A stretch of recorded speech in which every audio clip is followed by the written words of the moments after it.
Hello again. It's Crew Call here on the Motor Racing Network, taking you into the garage area and talking to the folks that make the race cars go around the racetrack. I'm Steve Post, pit road reporter for the Motor Racing Network, joined by 25-time and championship-winning crew chief Todd Gordon. Hello, Todd. How are you?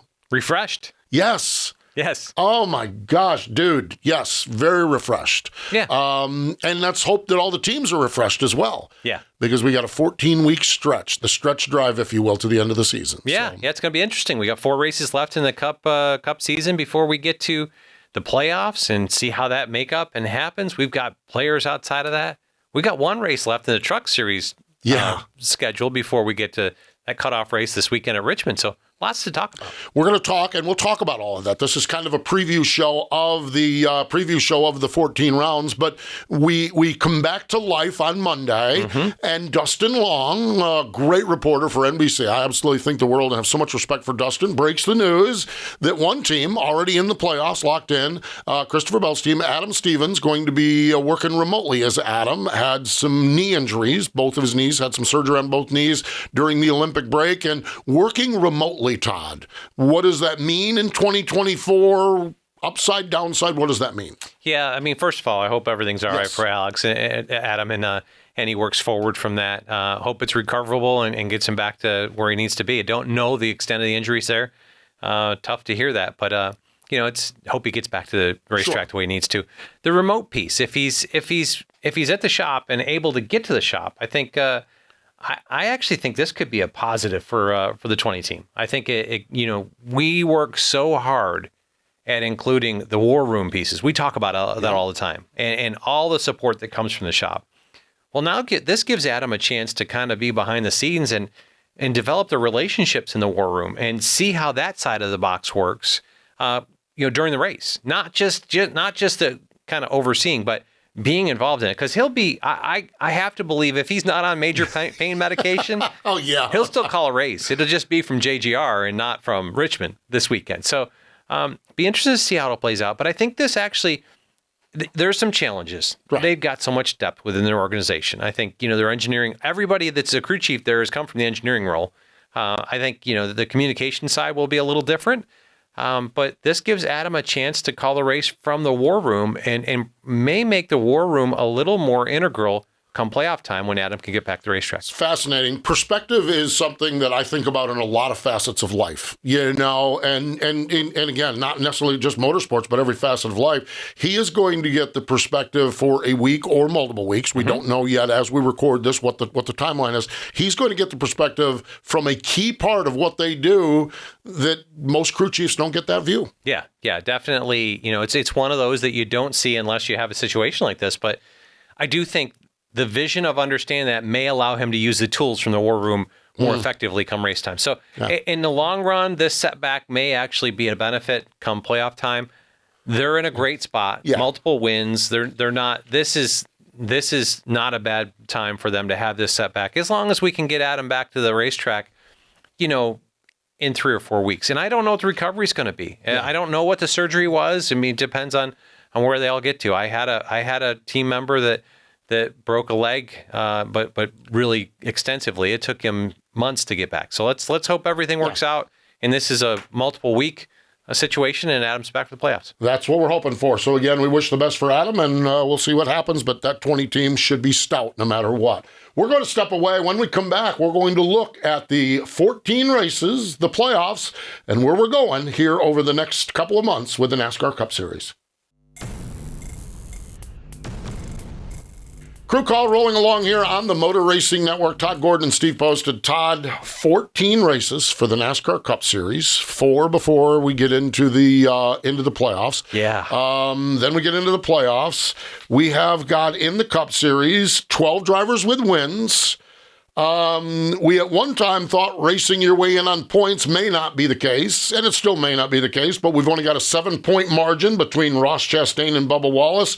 We got all kinds of things happening as we roll off to Richmond and get set for this stretch drive into the playoffs. Yeah, and I don't think that 7 points between Chastain and Bubba Wallace is the cutoff point. No, I agree. Because I still feel like, and I've said this right along, and I'm here to be proven wrong, but my gut tells me we're going to have another winner. I just think there's too many opportunities. When you look at the 4 we've got left, Richmond this weekend, Michigan the weekend after, Daytona, the ultimate, that's been our cutoff that we've always said we're going to have an outlier winner.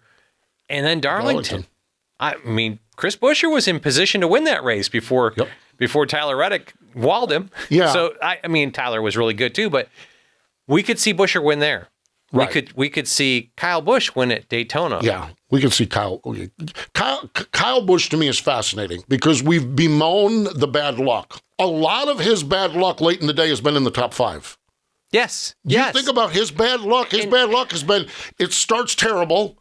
They recovered to the top 5, and then something stupid happens. I was listening to somebody talking about this, and the fact that Kyle Busch, it was on Moody's show, and actually talked about it, but Kyle Busch has had top 10 runs when they put themselves in position to be 5th, 6th, 7th place, and then Kyle trying to get the rest of it ends up wrecking him. Right. And that's just trying to get more out of your equipment than it's got in it. And that's been a tough thing, but Kyle's competitive. But and he's going to try. He knows he needs to win. So there's several people that talk about you've got to execute perfectly. Mm-hmm. Michael McDowell, I think you were the one that listened to this. Michael McDowell said, I've got to have 8 opportunities to execute perfectly. Yes. Because I just got to go find a win. And that's kind of where this 8-car team is now at this point. They just need to go and get everything out of the next 4 races and see if they can win one. Right. Because they're so far behind, they're not going to point their way in. Yeah. And if they end up out of the points, then so be it. But they've just got to go try to win. And I feel like Kyle Busch has run pretty well at Richmond in the past. Mm-hmm. Now, short track package has been a struggle for the RCR program. So I don't know where that plays, but you go to Michigan, Kyle pushed us out to a win with Ryan Blaney in 21. Yeah, that's right. Yeah. I look at those drivers, and I'm going to set Truex, Gibbs, Buescher, Chastain. They're locked in right now. Yeah. But they've got to. They're not locked in. They're above the cut line. Point-wise, they're above the cut line. Correct. They're not locked in. I agree. They need to win. Capable drivers outside. Bubba Wallace, I think you can make a case he could win a race. Chase Briscoe, Kyle Busch, Michael McDowell, Josh Berry, Eric Jones. That's not including Daytona. When you add Ricky Stenhouse Jr., Austin Daytona Dillon, 500 champion. Yes, Austin Dillon. Daytona winner. Todd Gilliland, who's led more laps. More speedways. Yes. Former Daytona winner Justin Haley. Yes. So I've got 10 drivers below the cut line that I think could win a race. And I think everybody you put in the first group could win a Daytona as well. Correct. We've got 8, 9 cars below the cut line that could win a Daytona. Yeah. And I think every crew chief has to take that, and team has to take that into consideration. That's my piece of the cut line is Buescher right now. Yes. Buescher's on the bubble. Too. Yes. I think Chastain's below it. I think Bubba's below it. Right. And so you're chasing that, and Bubba's been putting decent races together. They've done a similar deal that they've put that last year. Remember last year? They what did. Yeah, they did. I don't think that Buescher has been that bad, though. No. Ross Chastain, the one car needs to get things turned around. They've had a tough going. And I think unless they win, they're in trouble. Yeah. But we'll see where it plays out. My gosh, it is fascinating. So when you look then, Todd, let's look. That kind of breaks down the bubble, the back half of this. Yeah. The front half of this, the Larsons, the Hamlins, the Byrons, the Blaneys, the Bells, and that sort of thing. When you look at Richmond, Michigan, Daytona, and Darlington, obviously bonus points. You're looking for bonus points. What else are you looking for when you're in that tier as we get ready for a playoff run? Well, you look at, if you go back to Tyler Reddick, Denny Hamlin, he actually, go Chase Elliott. You're wanting to win the regular season championship because there's 15 bonus points attached to that. Yep. The point structure, I'll just back it back down. The regular season points finish, the way it plays out, the points leader, the winner of the regular season, gets 15 playoff points. Yeah. Second place gets 10. So there is a race win versus playoff points between first and second. And it's pretty tight between Kyle Larson and Chase Elliott right now. Yes, it is. And really, I feel like Tyler Reddick's been on such a run that's attainable for him. I don't know that Denny gets there, but we'll see where that plays out. But it goes 15, 10, 8, and then it goes single digits beyond that. If you've got an opportunity or close, you're going to chase, you can't just throw away points because you don't want to give up three positions in the regular season points because you're chasing wins and lose 3 playoff points. So you've got to kind of find that balance between racing for wins, racing for playoff points and stage wins, and where I'm going to be in the final points position. And the guys up front, there's a bigger separation in those positions, 1, 2, and 3, that it makes a bigger difference. Right. And just continuing to hone your race car and your racecraft, and to make sure that the pit stops are on point, and to make sure that the strategy is on point. And I mean, to me, it's as fascinating for the front 10 as it is for the next 25. You know, because you don't want to go dragging yourself into the playoffs. You need to go into the playoffs thinking, okay, the last 4 races since we got back from that Olympic break, we're money, we're gold. Yes, yeah. You want to be on, and I'm a little biased here. Yeah. You want to be on the trajectory that Ryan Blaney is coming into this. Yes. If you look from Charlotte to this point, Blaney's been a winner. I mean, he had Gateway. Ran out of gas at Gateway. Yeah, exactly. He's won 2 other races. He's been in contention. You want that trajectory from here leading into the playoffs. And that's the pieces you want to come back to. Kyle Larson, I think, is in a great spot. Yeah. I mean, when you look at it, Kyle Larson, Denny Hamlin, really in good positions. They're gonna get playoff points out of their points positions. They're top 5. Yes. They've got multiple wins. They're in good positions to kind of pad those points. And you want to continue to. We saw that last year. Martin Truex Jr. had a ton of playoff points. He had a really miserable playoffs, but he made his way through to the final 8 because of every one of them. Because all the work he did. Right. So these last 4 races, how do I create more of a buffer for myself? Because we go to the first round. Oh, the first round is ridiculous. Atlanta is a super speedway race. Yep. You could have the best car, as Joey Logano showed in the spring. You have the best car and finish 30-something. Correct. Watkins Glen. And then, the same race is Bristol? Yeah. I mean, Ryan Blaney was leading there and got taken out by a lap car a couple, 4 or 5 years back. But you just can't hide from things. None of these races are just gimmies. You've got to go ahead and put yourself in a position to be able to have a buffer. Every point you can get in the next 4 weeks. Yes. And it starts at Richmond. Yes. And which is all kinds of strategy, but Todd, it's a different strategy. Yes, and we don't even know what different means. We're going with a couple different tires. Yes. Yeah, and as you looked at it, we would have taken 8 sets of stickers. Right. And a set of scuffs. And used about every one of them. and really, I would have wanted 9 as a crew chief. So now we've gone and we've taken 2 of those sets away and put 2 option sets, which we know won't run as long. So I'm glad I'm up in the booth and getting to talk about this one, not down on the box having to call it. I think it'll be interesting. If stage 1 goes green, anxiety goes down. If the caution comes from 20 to 40 in stage 1, and you burn up one of those sets of. I almost think that if you get to that point, somebody might put their qualifying scuffs on. Yeah. And just to kind of save, because as you look at the way this, you got to manage inventory, because you've got, this is a race that I would use 9 sets and I've got 8 and 2 of them are soft. So it's the same tire combination that we had at North Wilkesboro, but it's a different racetrack. And we saw Joey Logano run the option tire the whole time, but it's different race surface, which is going to change the whole makeup of this. It's going to be interesting to see how all the teams use that 45-minute practice to figure out what they've got on both tires and how far they can go on that option tire. Man, oh man, it is going to be fascinating. It really, truly is going to be fascinating to see what happens at Richmond this weekend. My gosh, I'm giddy about the fact that I like that I got Richmond, because I'm a huge fan of. People talk about the racing at Richmond is, and I don't think it is. I don't think that we broadcast it as well as we need to about what's going on, and that's part of what I'll. Yes, the race is a story, and I don't know how good we do telling that story. And it's not easy to tell that story, so I'm not picking on, but that's one of the pieces that I'll try to help with this weekend is the strategy pieces of what we're seeing, and where the cautions fall can dictate how those strategy calls play out. We'll see where that goes. A couple years back, we got to see Denny Hamlin and Kevin Harvick run down a William Byron on 2 different strategies, and it was. To me, I was excited to watch it happen, but I don't know that we actually helped the fan base understand that race. And we're going to try to do that this weekend. Yes, indeed. We certainly will. That is for sure. Trucks are up there. We're going to talk about trucks in a little bit. We do want to mention, we're talking about the stretch drive, the Xfinity Series. They're not racing this weekend at Richmond, and there's still 6 races before the playoffs. So, I mean, it's urgent. It's important. Everything is, you got to go out and win some races. But right now, there's not that sense of urgency because they don't start their playoffs till Kansas. Right. And so, consequently, the Xfinity Series, we got another week, but we'll pick up back with the Xfinity Series coming up at Michigan next week. We're going to step away. When we come back, we're going to talk about the Truck Series. You know, we have 6 Xfinity Series races. We got 4 Cup Series races. We got Saturday. We've got Saturday for the trucks to decide who's running for the playoffs, and we'll talk about that next.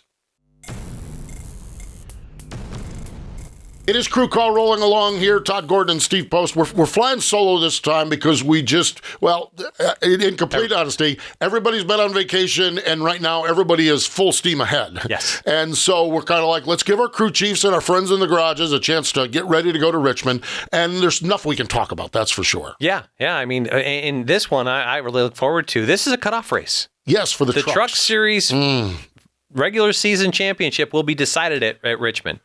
And not only that, but who gets to go through the playoffs is going to get decided at Richmond. And that's, to me, this is a great watch. Yeah. It really truly is. We've got 5 drivers that have wins, okay? You've got Corey Heim, Christian Eckes, Nick Sanchez. We've talked about the big 3 all year long. You have Ty Majeski picked up that win at Indy. Rajat Karuth picked up the win earlier this year. And I think you've got Tyler Ankrum, Grant Enfinger, and Tanner Gray. They're 48 and more points ahead. Ben Rhodes is 22 to the good. He needs to keep the wheels on the truck. Tanner Gray, 5 to the good. Daniel Dye is back there, 5 back. Stuart Friesen is 16 back. And you haven't gotten back to guys that need to win. Then there's the guys that need to win. Who's everybody else? Yeah. I mean, when you look at the whole thing, I think let's take the win away. Let's have the discussion about the cutoff line and the way it is right now. I'll start backwards. Let's start with Stuart Friesen, 12th, 16 points back. But if you look at it, the last 4 races, all top 10s. They started the season really rough, and he's talked about the chemistry that he and Villeneuve have created and worked their way through. It's turned into results. The last 4 races, top 10 finishes. That trajectory thing you talked about Ryan Blaney, that trajectory is headed in the right direction for Stu the Shoe. Yeah, you look at it. I mean, and really, you go back all the way to North Wilkesboro. Texas. We go back to Texas. Let me make sure I'm not looking at the right thing. But Charlotte Motor Speedway 2nd, Worldwide Technology 8th. I was looking at the starts, not the finishes. Yeah. 11th at Nashville, 7th at Pocono. Had a rough finish at Lucas Oil Raceway Park, but they put things together. They've been qualifying better. They put races together. And he's only 16 points back. Yeah. So you got him. You've got Daniel Dye out by 5 points. Daniel's Stu. You've got the youth and Stu. You've got the veteran experience. Daniel Dye is full of youth and exuberation, and we're just going to see what he does because I think that there's every potential for him to race his way in. He's only 5 points out, if not get the win up at Richmond. Yeah. This is another one that you wouldn't be surprised to see come to victory lane. Yep. And really chasing Tanner Gray. Yes. Who's just above the cut line, 5 points. Going to be interesting. It's been, last 3 races, 14th, 19th, 20th. Yeah. Again, trajectory. Where you? Yeah. And it's we'll see where that goes. I want to go again a piece above that. Ben Rhodes, our multiple time champion. Yeah. But what's happening? Yes. And we kind of saw this at one point last year, and then they kind of, he didn't dominate Phoenix. He just put himself in a great. Rich made a great call and put him there. Yes, he had less issues than everybody else with each other.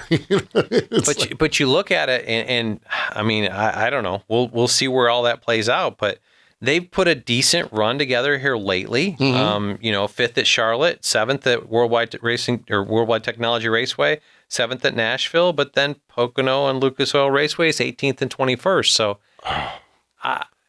that trajectory thing, we'll see where it plays out. But then you look beyond it. Oh, and beyond that, there's a lot of guys that need to win and can win. Right. There's just the Hail Mary gap at that point, but they can do it. It would not shock to see guys beyond that score a win. I mean, we go beyond that. You've got Matt Crafton.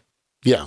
I mean, could Matt win at Richmond? Yes. Sure, absolutely. I mean, you go back and look at it, there's opportunities all the way back through. And again, the sort of the same thing we talked about with the Cup Series. We don't have the multiple tires, but does the race stay green a long time and we end up in some weird tire strategy where one of those guys 20th in points has a fresh set of good ones there, and we have a caution with 20 laps to go, and they look like a hero. Yeah. That's why this Richmond cutoff race for this Truck Series could really, it has the potential to be fascinating. Oh, it has because tons of the strategy. Potential. It does, and it could be winners, it could be points positions, it could be somebody has damage or wrecks out, and then they're hanging on where anybody else is going to finish. I think there's a ton of opportunity here for this to have a lot of drama, and for us to kind of paint that picture up there in the booth. It is going to be fun. It's going to be a fun weekend at Richmond, that is for sure. Motor Racing Network's coverage begins 4:30 on Saturday afternoon. You referenced that practice session for the NASCAR Cup Series. So that's if Debbie doesn't have an impact then on there's it, right? Debbie. Well, then there's Debbie. But okay, what if Debbie wipes out practice? That makes it even better. Yeah, says the retired crew chief. Yes. Go down in the pits on Sunday morning and say to Chris Gabehart and guys like that, boy, didn't that make that better yesterday? And see what they think. I don't think they're going to be sharing what the retired crew chief, but that's part of that can happen. At that. Yes, that can happen. We'll see where it goes. I mean, obviously, that Friday practice I think is in jeopardy with trucks. Right. Yes, I think that's not looking good at all. The Saturday. Hopefully, we can get this thing moved down through. Moves, yeah. And we're recording this early in the week, so we don't know what happened Thursday and Wednesday and Thursday to get there. But I think we'll see where that goes. We've got that'll lay out a little bit of what everybody stresses over come race time for this truck race on Saturday. Yes. Okay. So we have that 7:00 on Saturday evening. It is the NASCAR Craftsman Truck Series, the Clean Harbors 250. And then Sunday afternoon, 5:00, NASCAR Cup Series, the Cookout 400 at Richmond Raceway. Todd's going to be part of the call down there. Cannot wait to see what happens at Richmond. Going to be fun. That's for sure. Yeah, I'm looking forward to it. One of my favorite races to go to. I think both the truck race and the Cup race are going to be phenomenal races. And I really look forward, you brought it up at that 4:30 practice on Saturday. Hopefully Debbie's gotten through and we get that in. We get to see some of that stuff. But if not, it's a little more stress for those guys in the boxes come Sunday. Yes, indeed. Great stuff. That is for sure. He is Todd Gordon. I am Steve Post. We appreciate you joining us here on Crew Call. If you like what we're doing here on Crew Call, make sure you subscribe to our MRN channel. Share this. Hey, and also go back and check out our last two episodes. Tommy Baldwin Jr. and Chad Knaus. We had a great time talking to him, which makes us believe it's a pretty cool listen. Yeah. So give that a listen, that's for sure. Yeah, and they're both historical interviews, which I think are fascinating because you get to hear some things out of both of them that I don't think are published. Right, and we don't preview Richmond with either one of them. Right. That's a great stuff to listen to anytime. They're evergreen in that nature. So we do appreciate you again. For Todd Gordon, I'm Steve Post. Thanks for joining us this time here on MRN's Crew Call.